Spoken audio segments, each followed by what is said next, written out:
آدھا برس میرے پسندیدہ ترین تہذیب حافظ کی غزل ہے، جو اب اور پسندیدہ ترین ہو گئی ہے، وہ میں آپ کو غزل سناتا.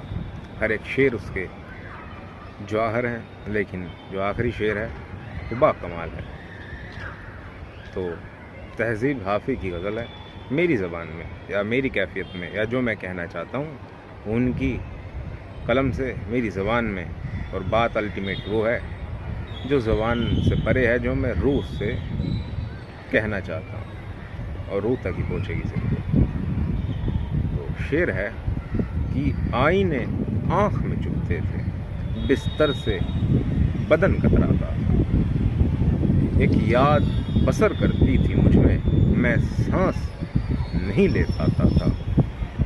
ایک شخص کے ہاتھ میں تھا میرا کھلنا بھی مرجھانا بھی، کہ ایک شخص کے ہاتھ میں تھا میرا کھلنا بھی مرجھانا بھی.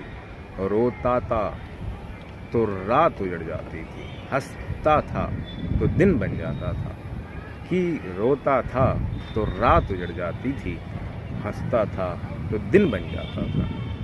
آگے کیا ہوا کہ میں رب سے رابطے میں رہتا تھا، اس کر کے کہ اس سے رابطہ ہو. تو اب یہ دیکھیں، یہ عشق حقیقی تک لے آیا تھا یہ سلسلہ، کہ وہ شخص جس سے رابطہ کرنے کے لیے ہمیں رب سے رابطہ کرنا پڑے تو وہ کس قدر پوجنے لائق ہوگا. اب سوچو کہ کیا گھٹا کہ میں رب سے رابطے میں رہتا تھا اس کر کے کہ اس سے رابطہ ہو. مجھے دعا میں ہاتھ اٹھانا پڑتے تھے، تب جا کر وہ فون اٹھاتا تھا. جبکہ ایسے رابطے میں لوگ وائرلیس پہ کنیکٹ ہوتے ہیں، فون کی بھی ضرورت نہیں ہے.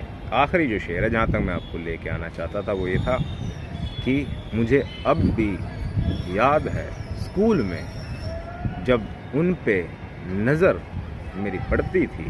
مجھے اب بھی یاد ہے اسکول میں ان پر نظر جب پڑتی تھی، میرے بستے سے پھول برستے تھے، میری تختی اور روح پر دل بن جاتا تھا. تو ایسا بھی ہوتا ہے زندگی میں، جن کو خدا چن لیتا ہے یا جن کے نصیب جگمگا جاتے ہیں تو ان کو ان غزل کے معنی سمجھ آنے لگتے ہیں. تو آج کی غزل اتنی.